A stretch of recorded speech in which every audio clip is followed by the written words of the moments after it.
Well, good morning and welcome once again to another installment of our church history series. We've been focusing on, most recently, we've been focusing on developments in 20th century American church history. And, we talked about Billy Graham, and we talked about how Billy Graham had befriended Martin Luther King Jr., or maybe it was the reverse. Martin Luther King Jr. maybe befriended Billy Graham. But anyway, they got connected, and that was a very important connection in the time period in the United States that we're going to be talking about. And of course, I think everybody in this room knows who Martin Luther King Jr. is. Is there anybody who doesn't? No, we all know who he is. Interestingly, when we talked about Martin Luther, the German reformer from the 1500s, there were a lot of people who did not know who Martin Luther was. But now we're going to talk about Martin Luther King Jr. Here we are in 20th century America. And of course, he is perhaps best known as the civil rights leader for Black Americans in the 20th century. There were many other leaders, many other pastors who led the fight for civil rights for American Blacks, but Martin Luther King is surely the best known. He was born on January 15th. Let me go ahead and, oops.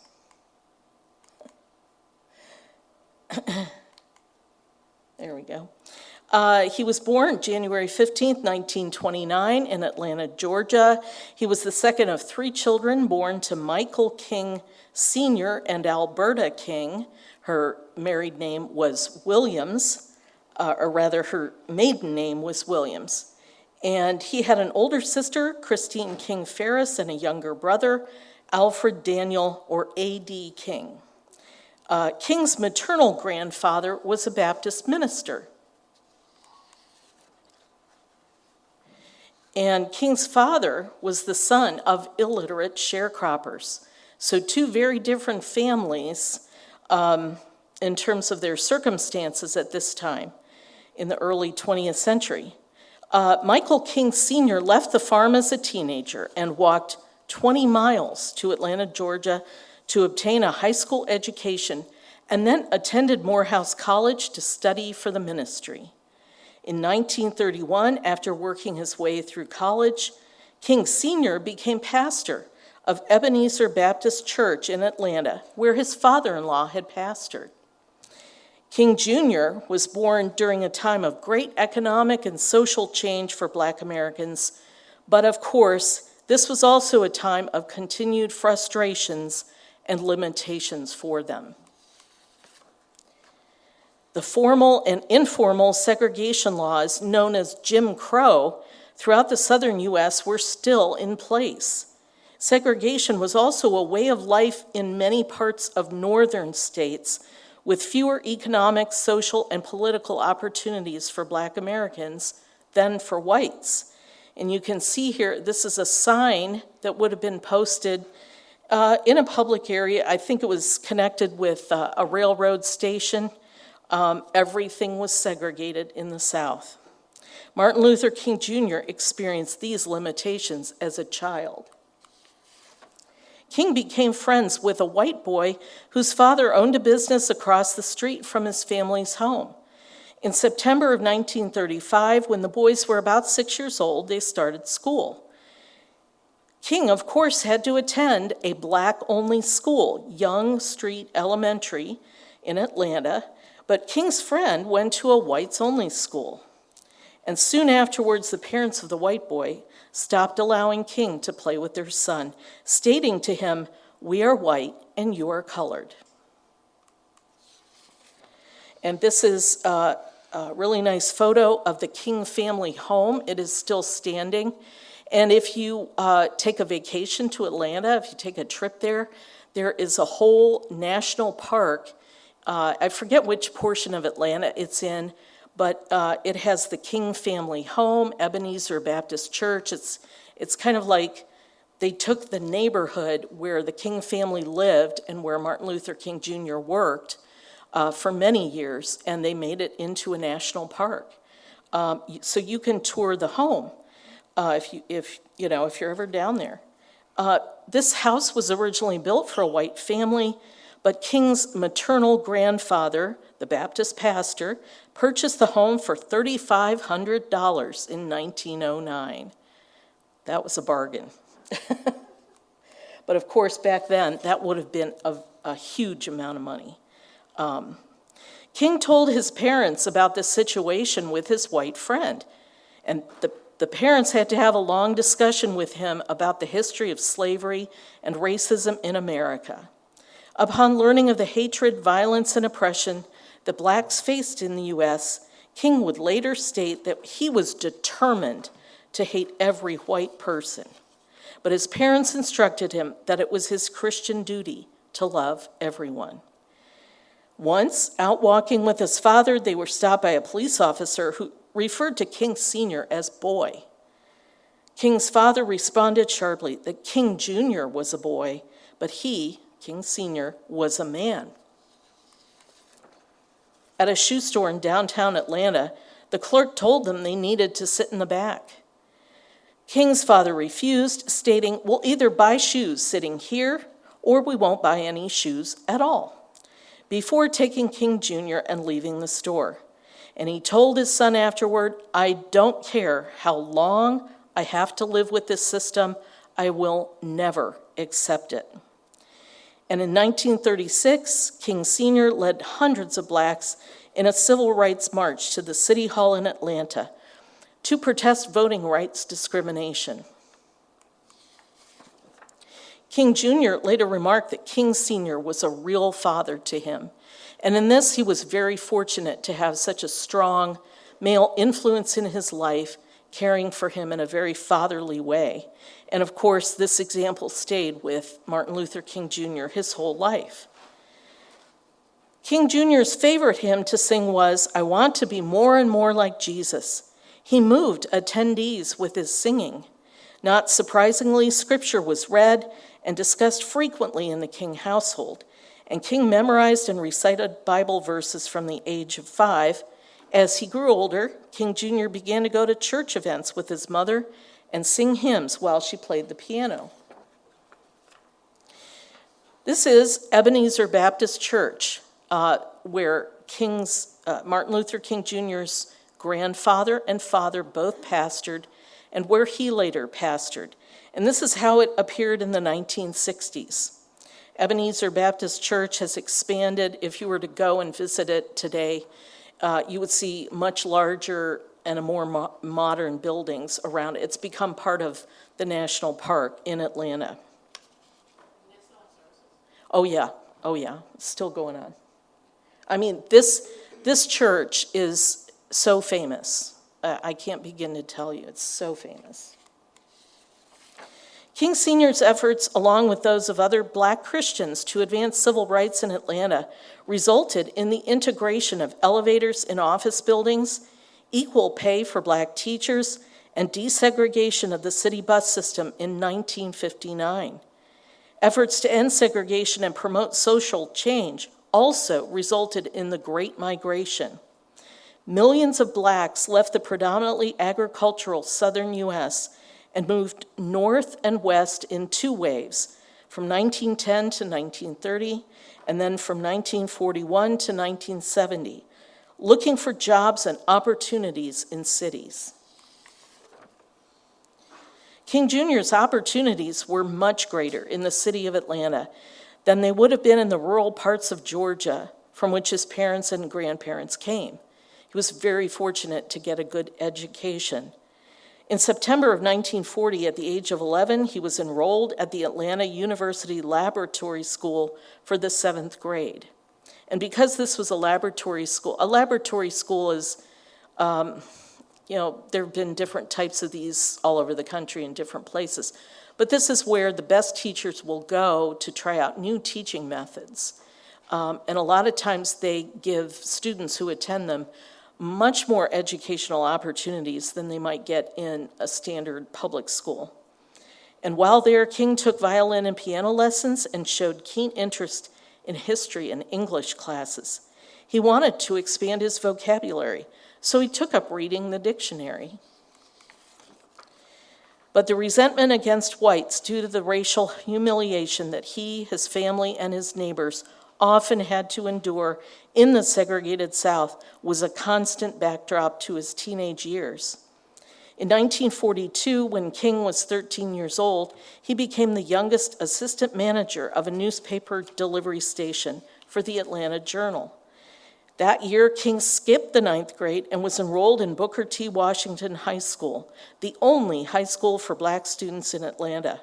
He maintained a B+ average and joined the debate team. On April 13, 1944, in his junior year, King gave his first public speech during an oratorical contest sponsored by the Elks Club in Dublin, Georgia. In his speech, he stated, "Black America still wears chains. The finest Negro is at the mercy of the meanest white man. Even winners of our highest honors face the class color bar." So this was very outspoken at the time. King was selected as the winner of the contest, but on the bus ride home to Atlanta, he and his teacher were ordered by the driver to stand so that white passengers could sit down. The driver of the bus called King a very bad name. King initially refused to sit down, but complied after his teacher told him that he would be breaking the law if he did not follow the directions of the driver. And here you see pictured a typical sign that would have been in a bus or a train station.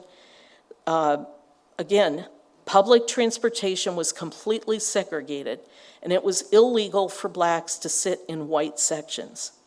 I don't think we can fully appreciate how difficult it would be to live in a society where you see these signs everywhere you go when you're out in public, everywhere. Restaurants were segregated.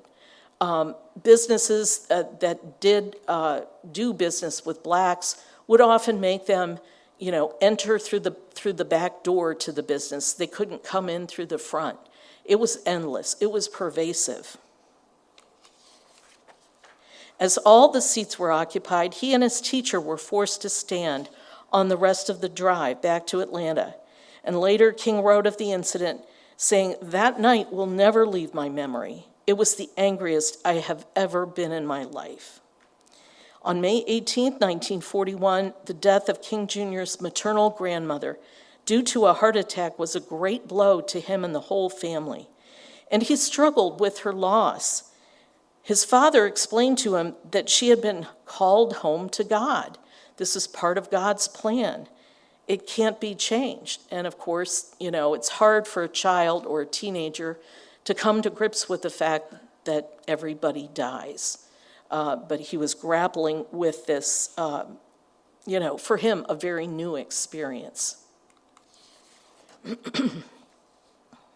But he was not sure that his parents could really know where his grandmother had gone. And while he had grown up in a Baptist home, attending church every Sunday, Baptist pastor grandfather, Baptist pastor father, he was still skeptical of some of Christianity's claims, and especially so as he entered adolescence. And he began to question the literalist teachings preached at his father's church. At the age of 13, he denied the bodily resurrection of Jesus during Sunday school. He found himself unable to identify with the emotional displays during services from church members. So the black church is expressive. He couldn't relate to that. During King's junior year in high school, Morehouse College, an all-male, historically black college that King's father and maternal grandfather had attended, began accepting high school juniors who had passed the school's entrance exam. So here's another fortunate break for Martin Luther King Jr. to attend college. With World War II underway, many black college students had enlisted in the armed services, decreasing the number of students at Morehouse College. The university aimed to increase their student numbers by allowing high school juniors to apply.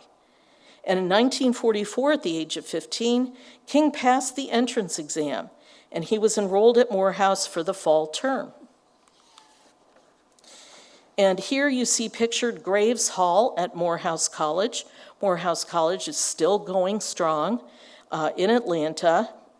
You can go visit the campus. Again, if you're ever in the Atlanta area, you can tour this part of the city. This is how it was shown in 2016. The buildings, had renovations and so forth, and it's been kept up very well. This college was opened in 1867 to train former slaves to be Protestant ministers and educators. In the summer before King started his freshman year at Morehouse, he boarded a train with a group of other Morehouse College students to work in Simsbury, Connecticut at the tobacco farm of Coleman Brothers Tobacco, a cigar business. This was King's first trip outside of the segregated South into the integrated North. Now, when I say integrated North, again, keep in mind, some places in the North were more integrated than others. Some blacks still found discrimination in parts of the northern U.S., but this particular area seemed to be just very well integrated. So King wrote his father in June of 1944 and said, "On our way here, we saw some things I had never anticipated to see. After we passed Washington," he means Washington, D.C., "there was no discrimination at all. The white people here are very nice. We go to any place we want to and sit anywhere we want to." The students worked at the Coleman farm to earn money for Morehouse. The farm had partnered with the college to allot their earnings towards the college's tuition, housing, and other fees. King and the other students worked in the fields Monday through Friday, picking tobacco from 7 a.m.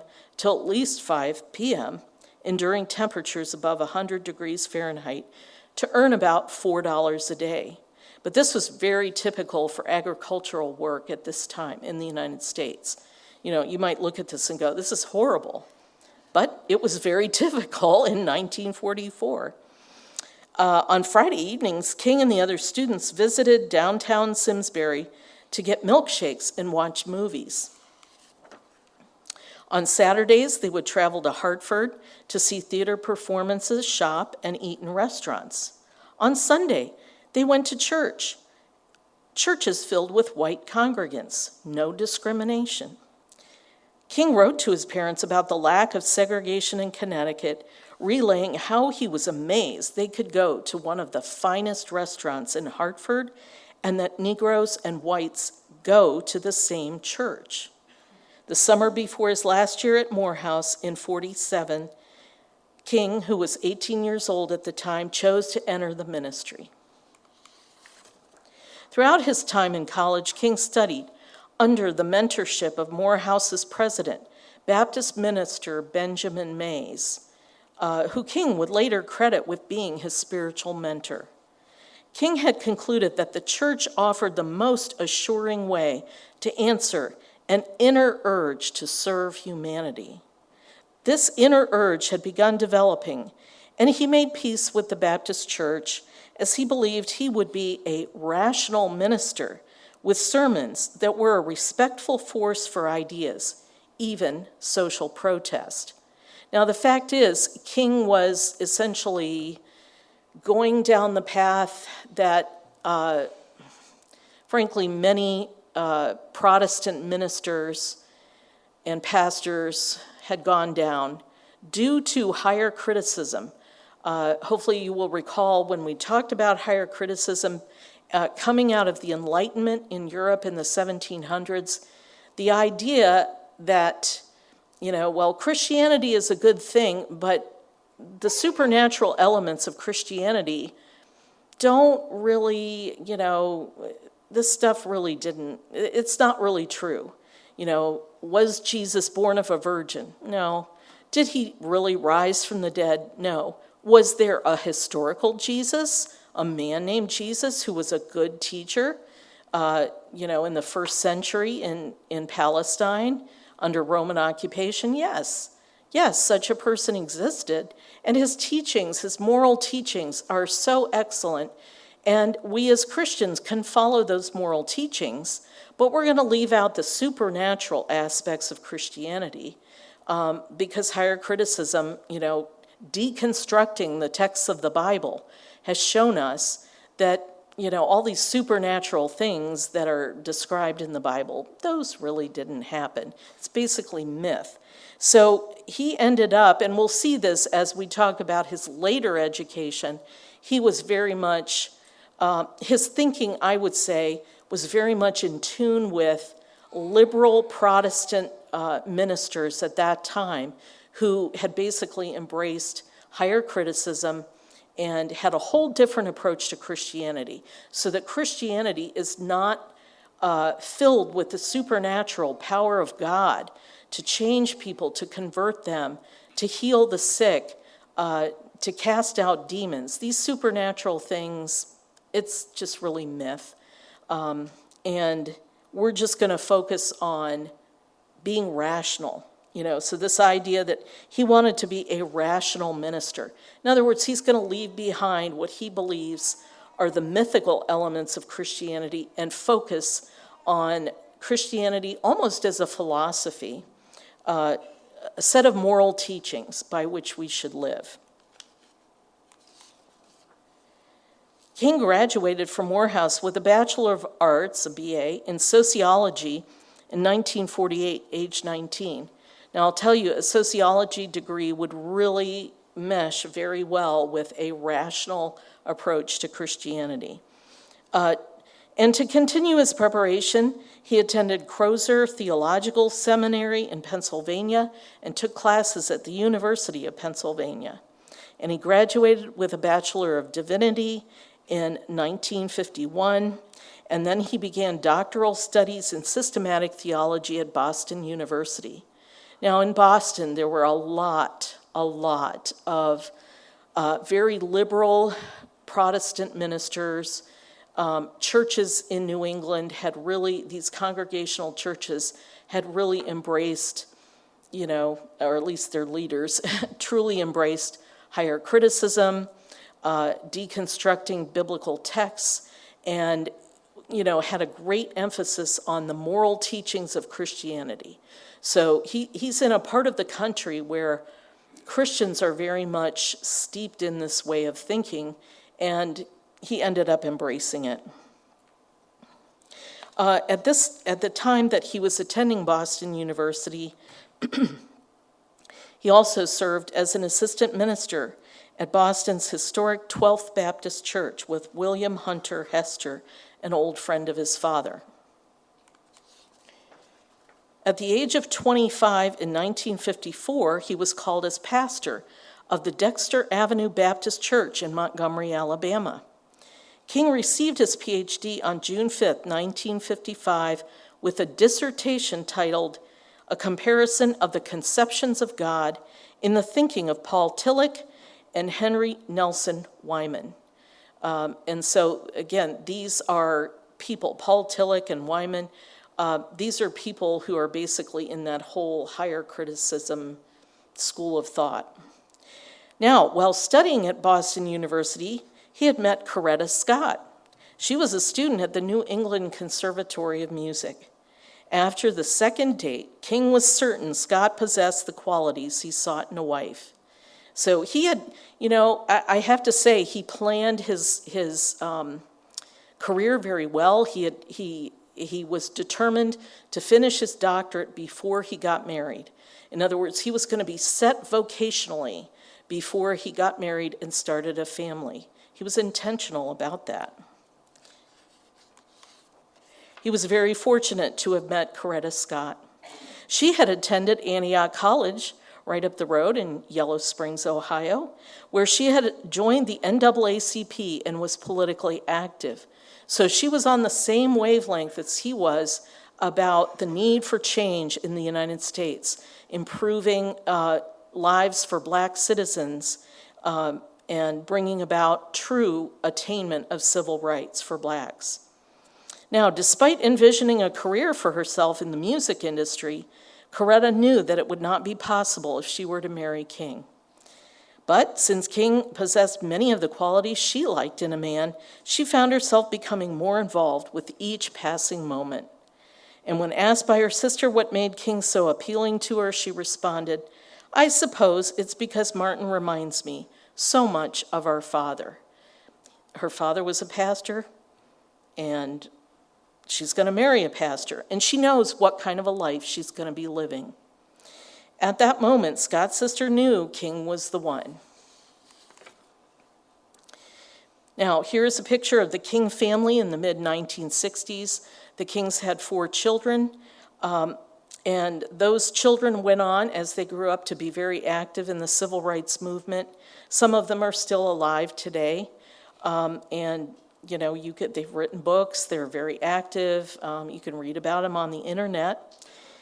And here is a photograph of Dexter Avenue Baptist Church in Montgomery, Alabama, still standing, still functioning church. And this was where King served as pastor while finishing his doctorate. Coretta and Martin were married on June 18, 1953, on the lawn of her parents' house in her hometown of Heiberger, Alabama. They began their married life in the midst of a growing movement to desegregate the southern U.S. Throughout southern cities, blacks began to stage protests, sit-ins, and boycotts, and began to demand civil rights and an end to segregation. In March 1955, Claudette Colvin, a 15-year-old black schoolgirl in Montgomery, refused to give up her bus seat to a white man in violation of Jim Crow laws. And here's a photograph of Martin Luther King Jr. and Rosa Parks in 1955. Rosa Parks, as you may know, did the same thing. On December 1st, 1955, she refused to give up her seat on a city bus where she was sitting towards the front of the bus, and she was arrested. Black ministers of churches in Montgomery asked Martin Luther King Jr. to lead a black community boycott of the entire city bus system. Now, what they were calling for was pretty radical. The boycott lasted for 385 days, more than a year. The city made carpools illegal, so many black workers were forced to walk everywhere.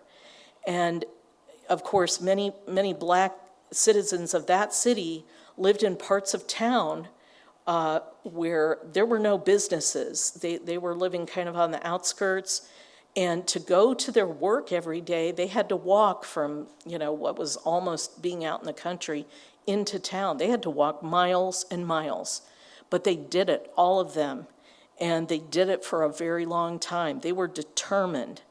King's house was bombed. He was arrested for traveling 30 miles per hour in a 25 mile per hour zone and jailed. But this drew the attention of the national media. Again, this is the mid-50s. People are starting to get televisions in their home. More and more average Americans are getting televisions. And so now they're able to watch the civil rights movement unfold in real time. Every night on the evening news, a lot of us today don't, we're like, what's the evening news? Greg and I still watch that because we grew up during this time, and our parents and everybody we knew watched the evening news. And, there would be journalists and photographers and people with, movie cameras down in the South filming these events. So this was shown on TV almost on a daily basis.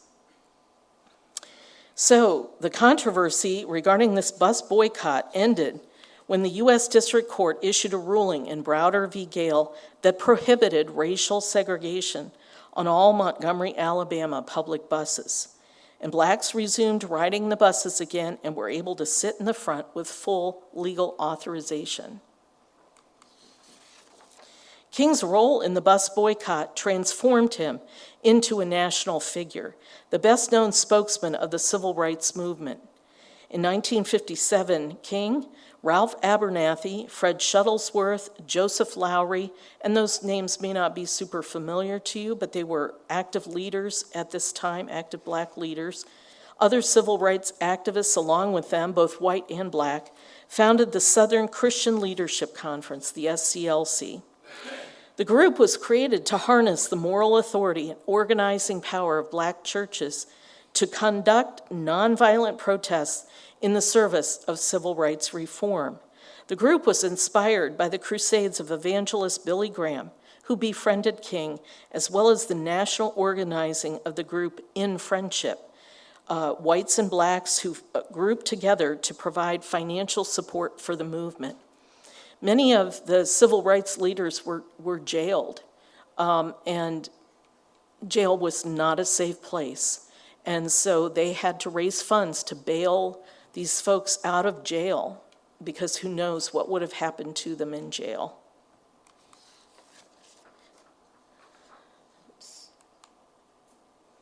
Martin Luther King Jr. and other black and white ministers and leaders formed the Gandhi Society in 1962. Martin Luther King Jr. studied the work of Mohandas Gandhi, the famous Indian, basically leader. He was many things, but I'll just say he was a leader who helped India gain independence and throw off British rule. And his policies of nonviolent protests were what led India to independence. And Martin Luther King Jr. said, this is the model we need to follow. Along with that, he took the teachings from the New Testament. Jesus in the Sermon on the Mount is telling people to turn the other cheek, to love those who hate you, to don't lash back when people are attacking you, to love your enemies. These ideas combined with the ideas of nonviolent protest that he had seen Gandhi used really helped him solidify his vision for what this movement should be. And the goal of the Gandhi Society was to form a new society dedicated to progress through nonviolence, as he stated in a speech in Washington, D.C. Martin Luther King Jr. was becoming displeased with the pace that President John F. Kennedy was using to address the issue of segregation at the federal level.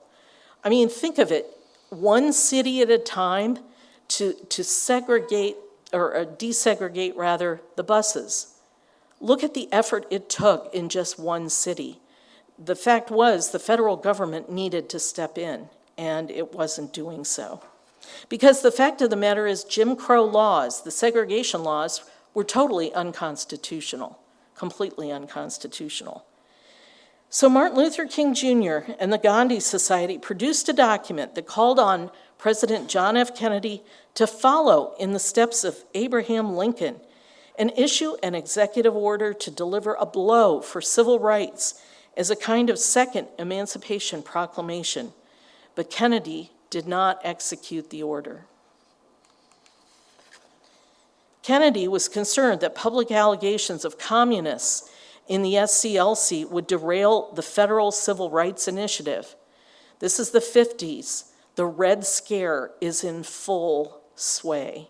Okay, if you don't know what the Red Scare is, you should study this. During the 1950s, many people, especially the FBI, J. Edgar Hoover, the head of the FBI, were very concerned about communists who were in the federal government, in state governments, in movements like Martin Luther King's Southern Christian Leadership Conference, the NAACP, all these organizations. Hoover and the FBI were, searching for, trying to ferret out communists. And Hoover was convinced that King was a communist and tapped his phones, and he was followed, and he was basically harassed by the FBI. And the FBI was harassing a lot of other people at this time. And there was Senator Joseph P. McCarthy, who was ferreting out communists in Hollywood and dragging people before his Senate hearings and asking them if they were members of the Communist Party. And do you know any other members of the Communist Party who are working in Hollywood?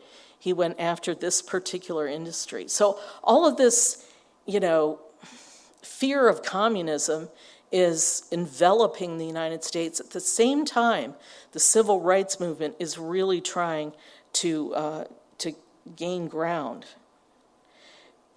Kennedy warned King to discontinue associations with communists.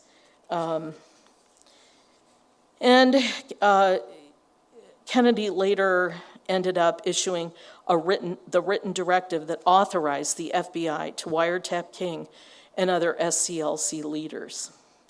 But King believed that organized, nonviolent protest of the system of Southern segregation, known as Jim Crow, would lead to extensive media coverage of the struggle for Black equality and voting rights, and of course he was right. Now here you see a picture of striking sanitation workers in Memphis, Tennessee in 1968. Basically, they're garbage collectors. Most garbage collectors in Memphis at this time were Black. They received lower pay for doing the same type of work as their white counterparts. They were discriminated against in many, many ways. They're all holding signs that say, "I am a man." And later, we're going to get back to this particular strike. We're going to get back to Memphis in '68. But this is just one picture out of thousands and thousands of all the protests that were going on, the boycotts, the strikes. And I would also say that labor unions were getting very involved with the civil rights movement.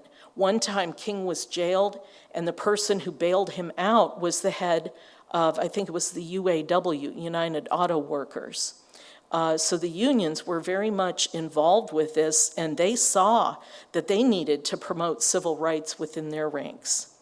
Media accounts in newspapers and televised footage of the daily deprivation and indignities suffered by Southern Blacks and segregationist violence and harassment of civil rights workers and marchers convinced many Americans that the civil rights movement was the most important issue in American politics in the early 1960s.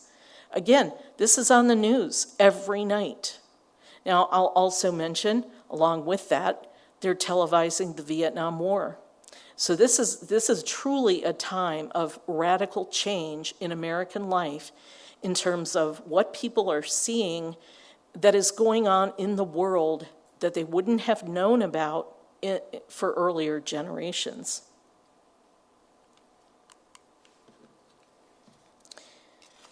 In December of '59, after being based in Montgomery for 5 years, King announced his return to Atlanta at the request of the SCLC, and he served as co-pastor with his father at the Ebenezer Baptist Church until his death. When he came back to Atlanta, Georgia Governor Ernest Vandiver, white of course, expressed open hostility toward King's return to his hometown in late '59. He claimed that wherever Martin Luther King Jr. has been, there has followed in his wake a wave of crimes, and vowed to keep King under surveillance. So not only has he got the feds on his case, he's got local law enforcement on his case. Keep in mind that Southern local law enforcement is filled with KKK members. Let that sink in. By April 1963, Martin Luther King Jr. was back in Alabama for protests in Birmingham. Again, he was arrested and jailed early in the campaign. At this time, this was his 13th arrest out of 29 total arrests in his life. From his cell, he composed the now famous Letter from Birmingham Jail that responds to calls on the movement to pursue legal channels for social change. And this letter has been described as one of the most important historical documents penned by a modern political prisoner. In the letter, he wrote his famous saying, "Injustice anywhere is a threat to justice everywhere."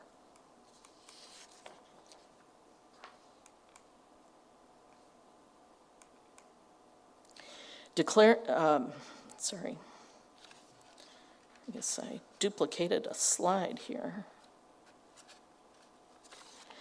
Declaring that Black Americans had waited for their God-given and constitutional rights long enough, King quoted one of our distinguished jurists, probably referring to English jurist William Gladstone, that justice too long delayed is justice denied.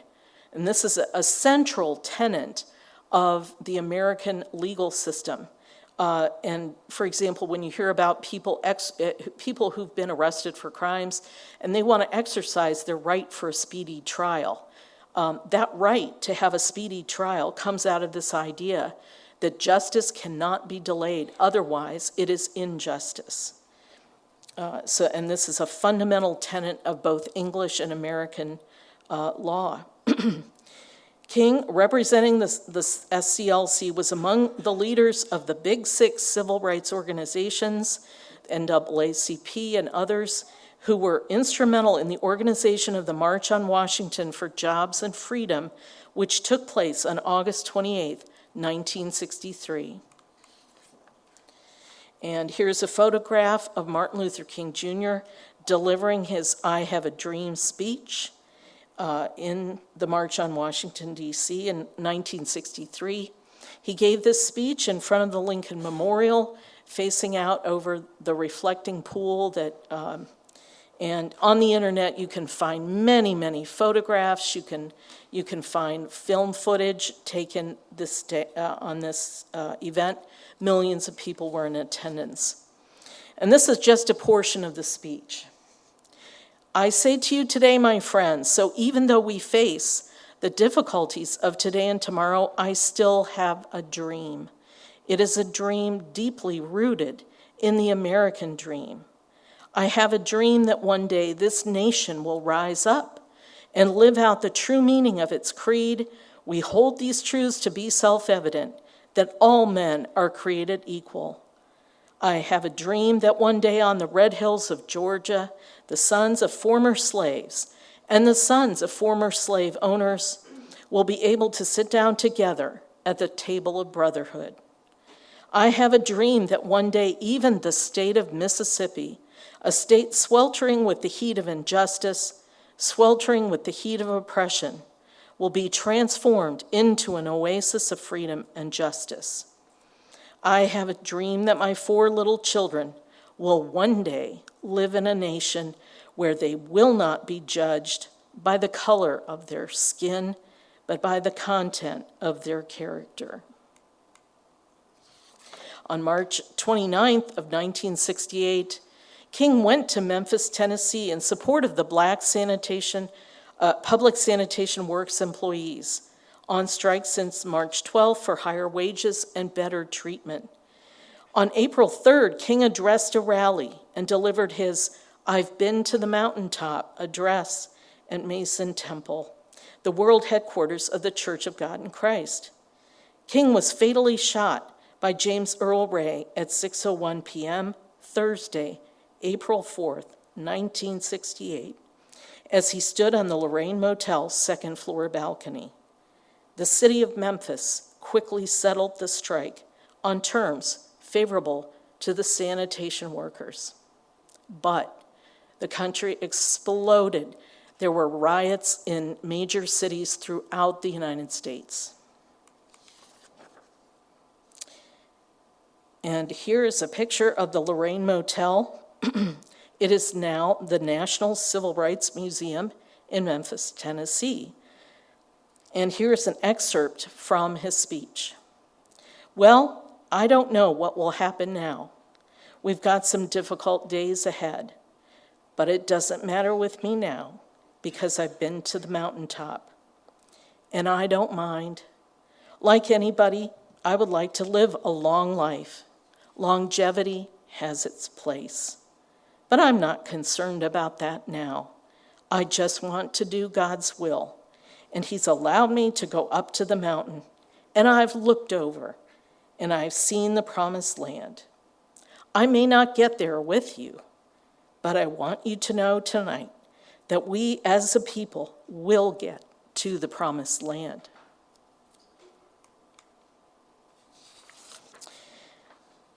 So that concludes what I have to share about Martin Luther King Jr.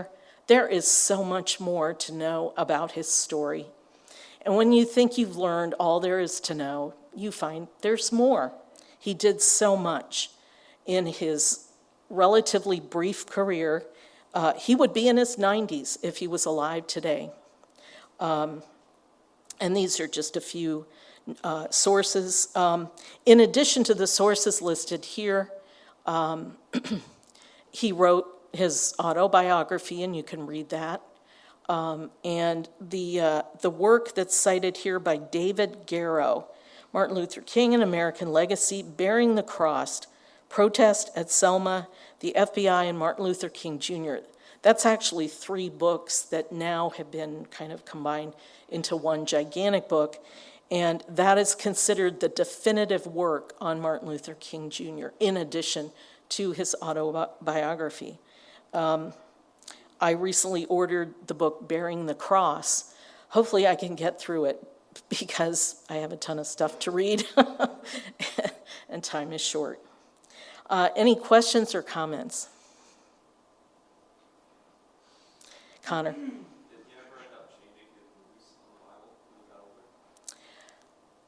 I don't think so. I think he continued in his, what we would probably term liberal Protestant view of the Bible and of Christianity. I think he was so focused on the work he was doing in the civil rights movement that I guess in a way it didn't matter to him. What mattered was the teachings of Christ that we can rely on, and the idea of nonviolent protest can change a whole society. You know, he just didn't want to see, what happened after his death. I mean, in 1968, I can remember sitting in front of a TV set looking at all of this and thinking, what's happening to America? Not long after Martin Luther King Jr. was assassinated, Robert F. Kennedy was assassinated while he was campaigning for president. Prior to all of this, of course, was the assassination of John F. Kennedy in '63. The Vietnam War is just getting worse and worse all the time. It was a huge time of change in this country. But for Martin Luther King Jr., I think he was probably so focused. And I mean, he's getting jailed all the time. The police are harassing him. Other, civil authorities are harassing him constantly. Not only was his house bombed, he was stabbed. He was at a book signing, and a woman, it happened to be a black woman who was just mentally deranged, she came up and stabbed him in his chest. She was and it almost went through his heart. He was rushed to the hospital. They performed surgery. They saved his life. His life is on the line, and the life of his family, too, was on the line every day. So I think when you're doing that kind of work, I certainly would have liked if he had found real faith in Christ in terms of Christ being resurrected. That is so central to the Christian faith. And again, we don't know, you can read the works of someone, but again, to know what's really going on inside that person, only God knows. So I didn't see any evidence that he had changed his viewpoint regarding Christianity. Anyone else? Greg? Since most people in our church are our age, I was 11 when both Yep. Martin Luther King Jr. and Bobby Kennedy were assassinated. I still remember those days with deep emotion. Yep. Very hard time. The impact of those, of course, I was a paper boy at the time. I remember sitting on my stack of papers reading all about it for more than an hour before I actually delivered the papers. Yep. Because it was just so Yep. Yeah, and Some people have speculated that the man who assassinated King was actually part of a conspiracy. And just like JFK's death, you know, there have been investigations, you know, was this man truly just acting alone? But of course, the truth was, any white supremacist would have been happy to take him out at any time. So it wouldn't have taken a conspiracy, you know. He was assailed on every front. His life was always in jeopardy every day. Well, we'll break here so you can take a break, get some coffee before the next meeting.